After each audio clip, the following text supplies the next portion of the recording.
Ketua Majelis Ulama Indonesia Bidang Ukhuwah dan Dakwah, Muhammad Khalil Nafis memprotes mengenai tampilan yang dikenakan tersangka penipuan tiket konser Coldplay saat dihadirkan dalam rilis polisi pada Selasa 23 Mei 2023.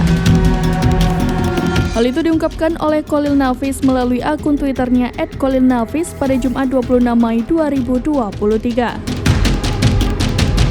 Khalil Nafis memprotes lantaran tersangka mengenakan hijab saat Direktorat Reserse Kriminal Khusus Polda Metro Jaya merilis kasus tersebut.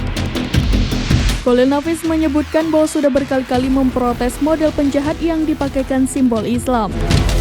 Ia pun berharap pihak kepolisian untuk lebih bijaksana dalam menampilkan tersangka, lantaran menurutnya akan membuat stigma buruk terhadap umat Islam. Dirinya juga menyebut tidak semestinya seorang pelaku kejahatan dipakaikan baju agama.